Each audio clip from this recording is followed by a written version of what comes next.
హైదరాబాద్ మగువల మనసు దోచే అతిపెద్ద లేడీస్ ఫ్యాషన్ ప్రపంచం Bhama emporio Jubilee Hills check post. నమస్తే, వెల్కమ్ టు సుమన్ టీవీ. నేను మీ స్వాతి. ఈ రోజు మనతో పాటు ఉన్నారు Suman TV chief editor Keshav గారు. నమస్తే సార్. నమస్తే సార్, ఈ రోజు నేను ఒక పొలిటికల్ కానీ లేకపోతే ఇంకా వేరే వేరే విషయాలు ఏమి నేను అడగదలుచుకోలేదు. ఒక మూవీ గురించి కొన్ని డీటెయిల్స్ తెలుసుకోవాలనుకుంటున్నాను సార్. ఎందుకంటే ఒక హిందీ వర్షన్లో వచ్చిన మూవీ చావా మూవీ గురించి వేరే వేరే రాష్ట్రాల్లో చాలా పెద్ద డిస్కషన్ నడుస్తుంది. అది హిందీ వర్షన్లో మాత్రమే రిలీజ్ అయింది. విజయవాడలో అసలు దాని టాపిక్కే లేదు. ఆ పేరు కూడా విన్న వాళ్ళు చాలా తక్కువ మంది ఉన్నారు. కానీ సూపర్ డూపర్ హిట్ టాక్, అంటే చాలా పాజిటివ్ టాక్ వస్తుంది. ఒక హిస్టారికల్ బ్యాక్ డ్రాప్ లో మూవీ ఉంటుంది. అది కూడా హరిహర వీరమల్లు సినిమాకి, అంటే సేమ్ స్టోరీ లాగా కనెక్ట్ అవుతుందనే టాక్ కూడా వినిపిస్తుంది. అసలు ఆ స్టోరీ, అంటే చావా మూవీ స్టోరీ ఏంటి, అసలు దీనికి ఎందుకు కనెక్ట్ చేశారు, అంత పాజిటివ్ టాక్ రావడానికి రీజన్స్ ఏమై ఉంటాయి? ఫస్ట్ చావా అంటే మీనింగ్ తెలుసుకోవాలి మనం. చావా అంటే మనం తెలుగులో పులి బిడ్డ అంటాం కదా, అలాగే చావా అంటే సింహం బిడ్డ అనమాట. ఛత్రపతి శివాజీ మహారాజ్, మనం పేరు బాగా విని ఉంటాం, మనకు బాగా తెలిసిన పేరే. కాకపోతే ఆయన చరిత్ర గురించి పెద్దగా మనకు తెలియదు. ఎందుకంటే మన చరిత్ర పుస్తకాల్లో ఛత్రపతి శివాజీ గురించి చరిత్ర పుస్తకాల్లో ఎక్కువ ఉండదు, చాలా తక్కువ ఉంటుంది. మన తెలుగు పుస్తకాల్లో ఉంటుంది. ఛత్రపతి శివాజీ పరమత సహనం గురించి, ఛత్రపతి శివాజీ మహిళల పట్ల గౌరవం గురించి, వీటి గురించి ఉంటాయి. ఎందుకంటే మన కవులు చాలా మంది రాశారు, అట్లాంటివి పెడతారు. కానీ ఛత్రపతి శివాజీ క్షాత్రం గురించి మాత్రం ఎక్కడా చెప్పరు. ఆయన ఎలా పోరాడాడు, ఏ విధంగా ఎదురు నిలబడ్డాడు, ఆ విషయాలు ఎక్కడా చెప్పరు. అది ఛత్రపతి శివాజీకి దక్కిన గౌరవం. మరి ఛత్రపతి శివాజీ కొడుకు ఏం గౌరవం దక్కింది, ఆయన పేరు కూడా మనకు తెలియదు. అది మనం ఇచ్చినటువంటి గౌరవం. సో అది మొదటిసారిగా చావా సినిమా ద్వారా ఛత్రపతి సంభాజీ మహారాజ్, శివాజీ కొడుకు, ఆ సినిమాలో ఆయన జీవిత చరిత్రను ఆవిష్కరించేటువంటి ప్రయత్నం జరిగింది. వాస్తవానికి నేను కూడా చాలా కాలం క్రితం ఒక పుస్తకం చదివాను. ఆయన గురించి చదివినటువంటి క్రమంలో ఇది నిజమా అతిశయోక్త అనిపించి నేను ఒక డైలమాలో ఉన్నా. కానీ సినిమాలో ప్రజెంట్ చేసినటువంటి సినిమాలో చూపించింది చాలా తక్కువ. ఎందుకంటే ఆయన చాలా క్రూరంగా, అత్యంత కర్కశంగా చంపారు. ఇంకోటి, మన దేశ చరిత్రలో ఏ రాజు అయినా కానీ, స్థానిక రాజు అంటే మన రాజు ఎవరైనా ఓడిపోయారంటే కేవలం నమ్మక ద్రోహం, ఇది ఒక్కటే కారణం. నమ్మక ద్రోహం, అవినీతి, ఈ రెండింటి వల్లనే ప్రతి రాజు ఈ దేశంలో సంహరించబడ్డాడు. బ్రిటిష్ వాడు ఓడించినటువంటి యుద్ధాల్లో ఓడిపోయిన మహారాజులు కూడా కేవలం నమ్మక ద్రోహం వలన ఓడిపోయారు. వేరే ఏ కారణాలు లేవు. నమ్మక ద్రోహం, అవినీతి అంటే అత్యాశ, వాడికి లంచగొండితనాన్ని అలవాటు చేసి దోచుకున్నటువంటి సంస్కృతి అది. ఈ చావా సినిమాలో ఏంటంటే డిఫరెంట్ సబ్జెక్టు. సినిమా స్టార్టింగ్ నుంచే చూస్తే ఛత్రపతి శివాజీ మహారాజ్ చనిపోవడం, అప్పటి వరకు మొఘల్ సామ్రాజ్యానికి, మనం మొఘల్ సామ్రాజ్యం అనగానే ఇండియా మొత్తం పరిపాలించారు. మొఘల్ సామ్రాజ్యం పరిపాలించింది ఢిల్లీ సల్తనత్, అంటే ఢిల్లీ సింహాసనాన్ని పరిధిలో ఉన్నటువంటి కొన్ని ప్రాంతాలని. మొదటి రాజులు పరిపాలించింది, అక్బర్ పరిపాలించింది. వీళ్ళందరికంటే ఎక్కువ పరిపాలించిన వాడు అంటే అశోక్ చక్రవర్తి. కానీ అశోక్ చక్రవర్తి గురించి మనం ఎక్కువ చెప్పాం. మనం ఏం చెప్తామంటే అశోకుడు రోడ్ల పక్కన చెట్లు నాటించను, బౌద్ధ మతాన్ని ప్రోత్సహించను, ఇవి మాత్రమే చెప్తాం. అదంతా వేరు. కానీ ఇక్కడికి వచ్చేసరికి ఏమవుతుందంటే మధ్యలో ఉన్నటువంటి మరాఠా రాజ్యం మొఘల్ సింహాసనంలో పీక్ స్టేజ్ చూసింది ఔరంగజేబు హయాంలో.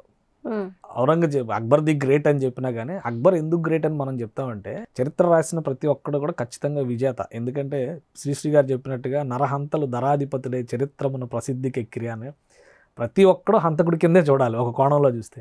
ఇంకో కోణంలో చూస్తే వాళ్ళు రాజ్యాన్ని పరిరక్షకులుగా కనిపిస్తారు. అక్బర్ లాంటి వాళ్ళు ఏంటంటే కొంత ఇండియాలో, అంటే హిందుస్థాన్ని పరిపాలించాలంటే ఇక్కడ మతాన్ని, సంస్కృతిని, సంస్కారాన్ని, భాషని మనం అలవాటు చేసుకోవాలి, అర్థం చేసుకోవాలి. అందుకే ఉర్దూ పుట్టింది. అటు పార్సీ, ఇటు హిందీ కలిసిన తర్వాత ఉర్దూ పుట్టింది.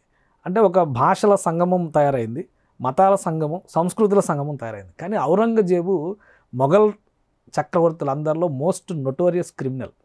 కానీ ఇది చరిత్రలో మనం చెప్పం. ఎందుకంటే అతనుకున్న ఒకే ఒక్క పాజిటివ్ ఇదేంటంటే, అతను తన కుటుంబ పోషణ కోసం టోపీలు అల్లి వాటిని అమ్మి దాని ద్వారా తన కుటుంబాన్ని పోషించుకున్నారని మాత్రం ఒక ఆధారం ఉంది. ఈ సినిమాలో అది కూడా చూపించాడు. అతను సింహాసనం పైన గురించి చాలా మందికి అర్థం కాకపోయి ఉండొచ్చు. అతను అల్లుతూ ఉంటాడు. ఏం అల్లుతున్నాడు అనేది అర్థం కాదు. టోపీలు అల్లి వాటిని అమ్మి స్టోరీ తెలిస్తే తెలుస్తుంది. సో అంటే అంత హిస్టారికల్ గా దాని బ్యాక్ డ్రాప్ ని అంత జాగ్రత్తగా లక్ష్మణ్ ఊటేకర్ డైరెక్టర్ అంత జాగ్రత్తగా దానిలో ఎస్టాబ్లిష్ చేసుకుంటూ వచ్చాడు. ప్లస్ ఔరంగజేబ్ ఏమి మహాక్రూరుడు లాగా ఆవేశాలు ఇది చేసేది ఉండదు. చాలా సింపుల్ గా అతను చేయాలనుకున్న యాక్టర్ కూడా అక్షయ్ ఖన్నా అద్భుతమైనటువంటి యాక్షన్ చేశాడు ఆ సీన్. ఎందుకంటే అప్పటికప్పుడు చాలా ఏజ్డ్ పర్సనాలిటీగా కనబడాలి, దాన్ని అద్భుతంగా ప్రజెంట్ చేశారు. శివాజీ గారు చనిపోయిన తర్వాత మరాఠాని ఆక్రమించుకుంటే మధ్యలో ఉన్నటువంటి మరాఠా ఒకటే అడ్డం. మరాఠాని దాటి వస్తే కనుక దక్కన్ మొత్తాన్ని పరిపాలించవచ్చు. అంటే చివరన ఉన్నటువంటి చోళుల వరకు మనం ఆక్రమించుకోవచ్చు రాజ్యం అనేటువంటి ఆలోచన. అప్పటి వరకు వీడు ఆక్రమించుకోలేకపోయాడు ఔరంగజేబు. చాలా యుద్ధాలు చేసినప్పటికీ కూడా మరాఠాలు అడ్డంగా నిలిచారు. శివాజీ చనిపోయాడు కాబట్టి ఈజీగా దీన్ని మనం కేక్ వాక్ ఇక్కడ కొట్టేస్తే దక్షిణ పదం మొత్తం మన సొంతం అవుతుంది అనుకునే టైంలో సంభాజీ మహారాజ్ దాదాపు ఆయన జీవిత చరిత్రలో ఒక 9 ఏళ్ళు పోరాటం చేశారు. చరిత్రలో చెప్తున్నటువంటి ఆధారాల ప్రకారం చూస్తే కనుక ఈ 8-9 ఏళ్లలో ఆయన 120 యుద్ధాలు చేశాడు. ఒక్క యుద్ధంలో కూడా ఓడిపోలేదు. 120 యుద్ధాల్లో కూడా మొఘలులకు సంబంధించినటువంటి కిల్లాలని, దుర్గాలని వాటిని జయించి, ఆ కోటలను జయించి తన వశం చేసుకున్నాడు. ఒక రకమైనటువంటి శివాజీ గారు కూడా దేనికి ఫేమస్ అంటే గెరిల్లా యుద్ధ తంత్రానికి ఫేమస్. అందుకనే అదే తరహాలో ఆయన కూడా గెరిల్లా వార్ఫేర్ను ఉపయోగించి పోరాటం చేశాడు. చివరిలో జరిగేటువంటిది ఏంటంటే అంత ప్రతికూలంగా విజయ పరంపరను కొనసాగించినటువంటి వ్యక్తి, ఔరంగజేబుని ఎదిరించి నిలబడినటువంటి వ్యక్తిని కేవలం ఒక ఇద్దరు ద్రోహం వలన పట్టిస్తారు. చరిత్రలో చెప్పింది కూడా ఏంటంటే ఒక పగలు ఒక రాత్రి యుద్ధం జరిగింది ఆయన కోటలో బంధించేటువంటి క్రమంలో. ఆ సీన్స్ చాలా అద్భుతంగా తీశాడు అనమాట. చాలా అంటే ఇంత శౌర్య ప్రతాపాలు ఉన్నటువంటి రాజులు మన చరిత్రలో ఉన్నారా అనేంత ప్రశ్నని లేవనెత్తే విధంగా ఆ సీన్స్ తీశారు. చివరికి ఆయన బంధిస్తారు. బంధించిన ప్రతి రాజుని ఔరంగజేబు ఒకే విధంగా చంపాడు. చాలా మంది చరిత్రలో అది ఆధారాలు ఉన్నాయి. ఒకటి వాళ్ళకి ఇచ్చే ఫస్ట్ ఆప్షన్ మత మార్పిడి, మీరు ఇస్లాంని స్వీకరించండి మిమ్మల్ని అద్భుతంగా చూస్తాను. అది కాని పక్షంలో, అది ఒప్పుకోని పక్షంలో చిత్రహింసలు పెట్టి చంపారు. వాస్తవానికి ఈ సినిమాలో చూపించిన సన్నివేశాలు ఏంటంటే ఆయన్ని గొలుసులతో బంధించి, కొట్టి, హింసించి, గోళ్ళు తీసేసి, నాలుగు కత్తిరించి చంపినట్టుగా. ఇలాంటివే రీసెంట్ గా రిలీజ్ అయిన రజాకార్ మూవీలో కూడా కొన్ని సీన్స్ అలా. రజాకార్ లో పర్ఫెక్షనిజం లేదు, కథ ఏం చెప్పాలనుకున్నారో క్లారిటీ లేదు. దానిలో ఓన్లీ ఒక లైన్, ఒక రజాకారుడు ఒక విలన్ గా చూపించాలన్న ఒక తంత్రం తప్పితే అందులో వేరే ఆలోచన లేదు. ఎప్పుడైనా కానీ కథను ఎస్టాబ్లిష్ చేసేటువంటి విధానంలో దర్శకుడు తీసుకోవాల్సినటువంటి మౌలిక సూత్రం ఏంటంటే నువ్వు చెబుతున్నది నిజం అనేది నమ్మాలంటే నువ్వు చెబుతున్న దానికి ప్రతిదానికి ఒక ఆధారం కనబడాలి. అది లేదు. రజాకార్ సినిమాలో నిజంగా జరిగినాయి ఆ ఘటనలు, కానీ ఆ ఘటనల్ని గుదిగుచ్చేటువంటి క్రమంలో, స్క్రీన్ ప్లే రాసుకునేటువంటి క్రమంలోనే జాగ్రత్త. ఇప్పుడు ఏది జరగలేదు కదా. RRR సినిమాలో అల్లూరి సీతారామరాజు, కొమరం భీము కలిశారంటే ఎవరు నమ్మడానికి ఆస్కారం లేదు. కానీ ప్రతి సన్నివేశం ఎంత జాగ్రత్తగా పిక్చరైజ్ చేశారు. కలిసి ఉంటే ఇది జరగచ్చు అనేటువంటి ఒక నమ్మకాన్ని తీసుకొచ్చారు. అదే స్క్రీన్ ప్లే గొప్పతనం. అందులో అది లోపించింది. ఇందులో మాత్రం అది చాలా పర్ఫెక్ట్గా తీశారు. కానీ వాస్తవానికి చెప్తున్నటువంటి దానిలో 40 రోజులు చిత్రహింసలు చేసి ఆయన చంపారు. రోజుకు ఒక 1000 చొప్పున కత్తిరించి చాలా దుర్మార్గంగా, చివరికి చంపేసిన తర్వాత కూడా ముక్కలు ముక్కలుగా నరికి ఆయన శరీరం మాంసం ముద్దల్ని కుక్కలకు వేశాడు ఔరంగజేబు అని చెప్పని కూడా చెప్పారు. ఎప్పుడైతే ఆయన ఇంకా గొప్ప విషయం ఏంటంటే సంభాజీ మహారాజు చనిపోవడం ఒక ఎత్తు అయితే, సంభాజీ మహారాజుతో పాటు పోరాడినటువంటి ఒక కవి ఉంటాడు. ఆ కవి చెప్పేటువంటి కవిత్వం సినిమాలో క్లైమాక్స్ సీన్స్ అసలు ఎంత ఎక్స్ట్రాడినరీ లెవెల్కి వెళ్తాయి అంటే, వీళ్ళిద్దరి మధ్య ఒక సన్నివేశం జరుగుతుంది. ఫస్ట్ నువ్వు కవిత్వంలో నిన్ను ఎదురు కొట్టేవాడు లేడు అని చెప్పనంటే, నేను కవిత్వంలో ఓటమి ఎరుగని వీరుడిని, నువ్వు కథన రంగంలో ఓటమి ఎరుగని వీరుడివి. మహారాజా, ఏదో ఒక రోజు కథన రంగమే కాదు కవన రంగంలో కూడా నువ్వు విజృంభిస్తావు. ఆ రోజు నేను తల ఉంచుతాను, నా తల నీ పాదాల చెంత ఉంటుంది. నీ కోరిక మేరకు దేశం కోసం నా తలను కూడా నేను అర్పిస్తాను. కవిత చెప్తాడు ఆయన, హిందీలో చెప్తాడు. అది చాలా బాగా రాశాడు అది కవిత్వం. అదే సన్నివేశం నిజంగా క్లైమాక్స్లో జరుగుతుంది. అతనితో పాటు ఇతను కూడా దొరికిపోతాడు. చివరి నిమిషం వరకు నా రాజభక్తిని, నా దేశభక్తిని చాటుకోవడానికి ఇదే సరైన సందర్భం, నేను వెళ్ళిపోమంటాడు. రాజు వెళ్ళిపోమంటాడు, సంభాజీ మహారాజు వెళ్ళిపోమంటాడు. అతను వెళ్ళడు, ఈయనతో పాటు పట్టుబడతాడు. వీళ్ళిద్దరూ పట్టుబడిన తర్వాత కూడా చరిత్రలో చాలా కథలు ఉన్నాయి. అవి కొన్ని కథలు కల్పితాలు కావచ్చు, కొన్ని ఆధార సహితాలు కూడా ఉన్నాయి. కానీ ఇద్దరిని పట్టుకున్నారనేది వాస్తవం. ఆ చనిపోయే ముందర వాళ్ళిద్దరు మాట్లాడుకునేటువంటి సంభాషణలో ఔరంగజేబుని ఎంత రెచ్చగొట్టి, ఎంత కసి అంటే ఈ దేశభక్తి ప్రతి నరనరాల్లో ఉప్పొంగుతుంది అంటారు కదా, అంత ఇది మా దేశం అనేటువంటి ఇది. ఔరంగజేబుని ద్వేషించాల్సినటువంటి అవసరం ఉండకపోవచ్చు, కానీ ఇలాంటి సందర్భంలో మనం ఒక విషయం చెప్పాల్సింది ఏంటంటే, మొఘల్ చక్రవర్తులందరూ ఈ దేశంలో భాగం కావడానికి ప్రయత్నించారు. ఔరంగజేబు ఒక్కడే ఈ దేశాన్ని నేను పాలించడానికి వచ్చాను అని నమ్మాడు. అందుకనే ప్రతి రాజుని ధ్వంసం చేశాడు. ఎందుకంటే ఇప్పుడు హైదరాబాద్ సంస్థానం ఉంది, దక్కన్ ఉంది. నిజామ్స్ ఔరంగజేబు తీసుకొచ్చి పెట్టినటువంటి సుల్తాన్లు వాళ్ళు. అంతకు ముందర కూడా ముస్లింలే పరిపాలించారు. రామదాస్ చరిత్ర మనం చూసాం కదా, కుతుబ్ షాహీలు పరిపాలించారు. కుతుబ్ షాహీలు బహుశా ఇరాన్ నుంచి, పర్షియా నుంచి వచ్చినటువంటి రాజులు వాళ్ళు ఇక్కడ పరమత సహనాన్ని అవలంబించారు. అందుకనే రామదాసు ఇబ్రహీం అలీ ఖాన్ అనుకుంటా ఆయన పేరు, నాకు కరెక్ట్ గుర్తులేదు, ఆయన అభిరాముడు అని పిలిచేవాడు, హిందువులు అభిరాముడు అని పిలిచేవాడు. అంత కలిసిపోయి గంగా జమున తెహజీబ్ అనేది అప్పుడుంది తెలంగాణ నేల మీద. తెలంగాణ కాదు అప్పుడున్న దక్కన్ నేల, హైదరాబాద్ సంస్థానం కింద కూడా అప్పుడు గోల్కొండ సంస్థానం, అప్పుడు మనం చెప్పాలంటే గోల్కొండ సంస్థానంలో గంగా జమున తెహజీబ్ అనేది అప్పుడుంది. ఎప్పుడైతే కుతుబ్ షాహీలు వచ్చారో, కుతుబ్ షాహీలు ఇక్కడ మళ్ళీ కులాల పరంగా కూడా మనం చూడాల్సి ఉంటుంది. ఎందుకంటే ఇస్లాంలో 2 వర్గాలు ఉంటాయి, సున్నీలు షియాలు అని. కుతుబ్ షాహీలు ఏమో షియా వర్గాలు, ఔరంగజేబు సున్నీ వర్గం. మళ్ళీ అతను వచ్చి మరాఠాలను గెలిచిన తర్వాత ఇక్కడికి వచ్చి సంభాజీ మహారాజును ఓడించిన తర్వాతే ఇక్కడికి వచ్చి ఈ రాజ్యాన్ని ఓడించి గోల్కొండ రాజ్యం మీద కూడా దాదాపు 3 నెలల యుద్ధం చేశాడు. అతను గెలవలేకపోయాడు గోల్కొండ సంస్థానాన్ని. ఇక్కడ కూడా ఒకే ఒక ద్రోహం, ఒక రాజద్రోహం వలన గోల్కొండ కోటలని రాత్రిపూట వాటి గేట్లు తెరిచేయడం వలన ఔరంగజేబు సైన్యాలు లోపలికి చొరబడి రాజుని కులీ కుతుబ్ షాని ఓడించి రాజ్యాన్ని ఆక్రమించుకున్నారు. సో ఇక్కడ జరిగింది అది. అక్కడి నుంచి మళ్ళీ ఆసఫ్ జాహీల్ అంటే నిజాం నవాబులు వచ్చారు. వీళ్ళు ఔరంగజేబు ప్రతినిధులు. తర్వాత వాళ్ళే బ్రిటిష్ వాళ్ళకి తొత్తులుగా వ్యవహరించారు. సో ఇదంతా చరిత్ర. ఇలా ఈ క్రమం మనం ఎక్కడెక్కడ చూడాల. మనం ఏంటంటే ఒక గొప్ప చక్రవర్తి మన దేశంలో అనగానే అక్బర్ గురించి మాట్లాడతాం, అశోకుడి కంటే కూడా అక్బర్ గురించి మాట్లాడతాం. అశోకుడు అంతకంటే గొప్ప వ్యక్తి కదా, ఎందుకంటే 1వ శతాబ్దం 2వ శతాబ్దం ఆ సమయంలోనే బౌద్ధాన్ని విశ్వవ్యాప్తం చేసినటువంటి చక్రవర్తి కదా. అటు కాందహార్ నుంచి ఇటు వియత్నాం సరిహద్దుల వరకు రాజ్య విస్తరణ చేశాడనే ఆధారాలు ఉన్నాయి. మత ప్రచారం చేశాడు, హిందూ మత వ్యాప్తి అంటే బౌద్ధ వ్యాప్తికి కృషి చేశాడు. దానివల్ల హిందూ సంస్కృతి కూడా ఆయా ప్రాంతాల్లో విస్తరించింది. కానీ ఆయన గురించి మనం ఎక్కువ చరిత్రలో చెప్పాం. ఓన్లీ కళింగ యుద్ధం గురించి మాత్రమే చెప్తాం. కళింగ యుద్ధం చేసిన తర్వాత అశోకుడిలో పరివర్తన వచ్చిందని. కానీ అతని క్షాత్రాన్ని కానీ, అతని దేశభక్తిని కానీ, అతని సాంస్కృతిక వికాసం కోసం అతను చేసిన నిర్ణయాలు ఇవేం చెప్పం మనం. సో ఇక్కడ చరిత్రలో ఒక లోపం ఉంది అనేటువంటి అభిప్రాయం అందరిలో ఉంది. అందుకే చావా ఎక్కువ మందిని ఆకట్టుకోవడానికి కారణమైంది. సరే, ఆ సినిమాని మన హరిహర ఎలా కనెక్ట్ చేశారు అంటే ఈ రెండింటికి ఒక సిమిలారిటీ ఉంది. ఎందుకంటే 1680లో సంభాజీ మహారాజు పోరాటం చేశాడు. 1707-6లో అనుకుంటే బహుశా ఇతను చనిపోయాడు ఔరంగజేబు. ఆ తర్వాత అతని యుద్ధాలన్నీ అంటే సంభాజీ మహారాజు మరణించిన తర్వాత దక్కన్ పైన దండయాత్ర మొదలైంది. 1680 నుంచి 1700 వరకు కూడా దక్కన్ రాజ్యాలను ఆక్రమించుకుంటూ, ఇప్పుడు నేను చెప్పాను కదా, కుతుబ్ షాహీల్ని ఓడించి హైదరాబాద్లో నిజాం ఉల్ ముల్క్ని తీసుకొచ్చి ఆయన రాజప్రతినిధిగా ఇక్కడ పెట్టాడు. అక్కడ నుంచే నిజాం డైనాసిటీ స్టార్ట్ అయింది. వీళ్ళు ఔరంగజేబు ప్రతినిధులుగా ఇక్కడ చేస్తున్న అరాచకాలని వ్యతిరేకిస్తూ ఒక వ్యక్తి పోరాటం చేశాడు, సర్వాయి పాపన్న. ఆయనే సర్దార్ పాపన్న గౌడ్ అని చెప్పని కూడా అంటారు. ఆయన కథని ఒక ఇన్స్పిరేషన్గా తీసుకుని హరిహర వీరమల్లు కథని మేము చేస్తున్నామని సినిమా టీము గతంలోనే అనౌన్స్ చేశారు. అతను ఇక్కడ నిజాంని వ్యతిరేకించాడు, నేరుగా ఔరంగజేబుతో కూడా పోరాటం చేసినటువంటి వ్యక్తి. అతను ఒక దొంగగా రికార్డులో రాశారు. కానీ అతను ఒక రాబిన్ హుడ్ ఆఫ్ తెలంగాణ అంటారు ఒక రకంగా.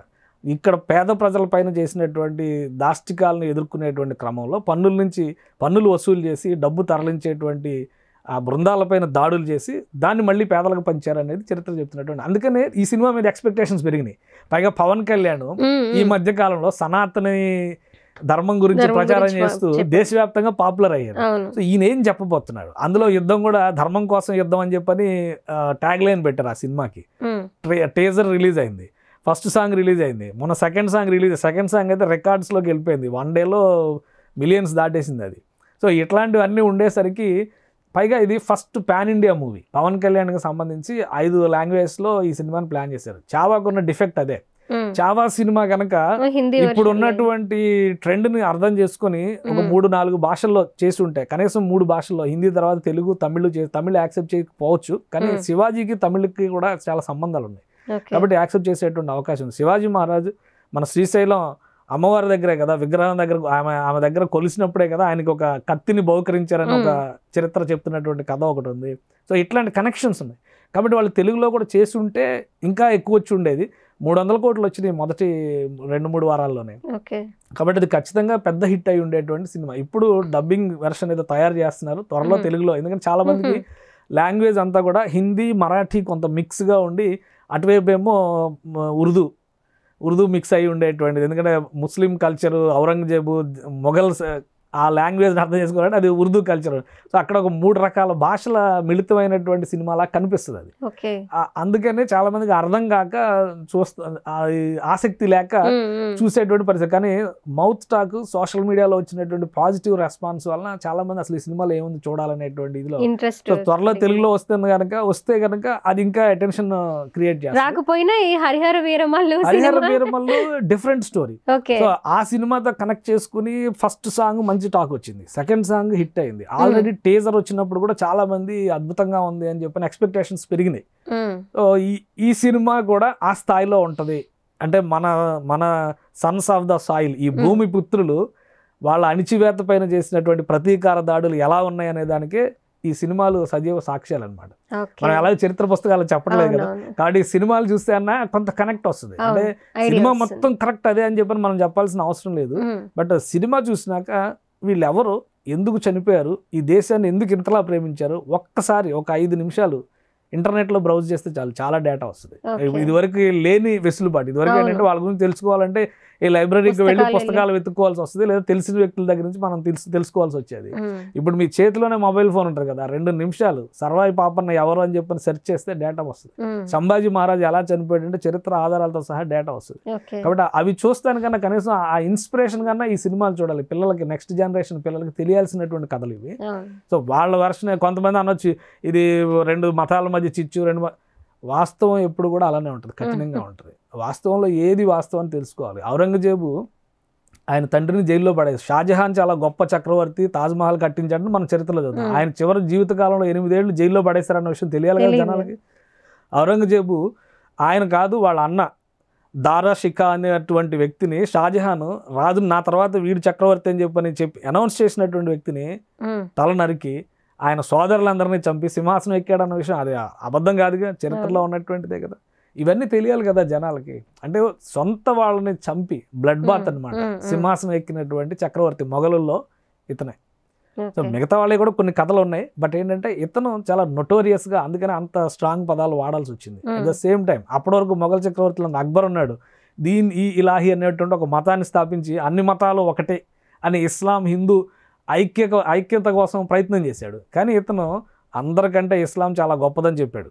అది చాలా వాస్తవం. మిగతా ఇతని హయాంలో ధ్వంసమైనటువంటి మందిరాలు ఎక్కువ, అక్బర్ వాళ్ళ హయాంలో వాళ్ళు ఎంతైతే కలపాలని చూసారో ఇతను అంత విభజిస్తూ పోయాడు. అందుకనే మొఘల్ సింహాసనం ఔరంగజేబు తర్వాత పతనావస్థకి వెళ్ళిపోయింది. ఆ తర్వాత వచ్చిన రాజులు ఎవరో కూడా నిలబడలేకపోయారు. చివరికి బ్రిటిష్ వాళ్ళు కూడా ఊరికే వాళ్ళని అలా నామకే వాస్తే పెట్టి వాళ్ళ పేరుతో వీళ్ళు పరిపాలన చేశారు. చివరి చక్రవర్తిని తీసుకెళ్ళి కూడా మ్యాండలే జైల్లో, బర్మా జైల్లో పడేశారు చివరికి. సో అటువంటి పరిస్థితులు. ఇంకొకటి ఏంటంటే చావా సినిమాలో అర్థం చేసుకోవాల్సినటువంటి విషయం, ఈ దేశ చరిత్రలో మొదటి స్వాతంత్ర సమరం అంటే 1857లో జరిగినటువంటి రివోల్ట్ గురించి ఎక్కువ మంది మాట్లాడతారు.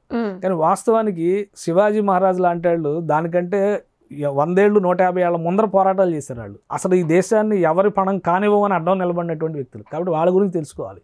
1857 తిరుగుబాటు కూడా డల్హౌసీ తీసుకొచ్చినటువంటి రాజ్య సంక్రమణ సిద్ధాంతం అంటారు కదా, డాక్ట్రిన్ ఆఫ్ ల్యాబ్స్, మీకు వారసులు లేకపోతే మీ రాజ్యం బ్రిటిష్ వాళ్ళకి చెందుతుంది అనే అనేటువంటి సిద్ధాంతానికి వ్యతిరేకంగా వచ్చినటువంటి పోరాటం కానీ దేశం మొత్తం మాది, మా దేశంలో మీ పాలన చల్లదని చేసిన పోరాటం కాదు. అది మనం అడాప్ట్ చేసుకున్నాం అలాగే. కానీ దానికంటే ముందు అసలు ఈ దేశం ఇంకొకటికి తల వంచదు అని అలెగ్జాండర్ పోరాటం కోసం వచ్చినప్పుడు మౌర్య చంద్రగుప్తుడు ఎలా అయితే అడ్డం నిలబడ్డాడో, పురుషోత్తముడు ఎలా అయితే పోరాడాడో జీలం నది తీరంలో, ఆ పాకిస్తాన్ సరిహద్దులో ఇప్పుడు ఉంది కదా, అక్కడి నుంచి అలెగ్జాండర్ వెనక్కిపోవాల్సిన పరిస్థితి వచ్చింది కదా. ఆ తరహాలో దక్షిణాపదానికి అడ్డుపడినటువంటి మహారాజులు ఈ దేశ బిడ్డలు శివాజీ మహారాజ్, సంభాజీ మహారాజ్.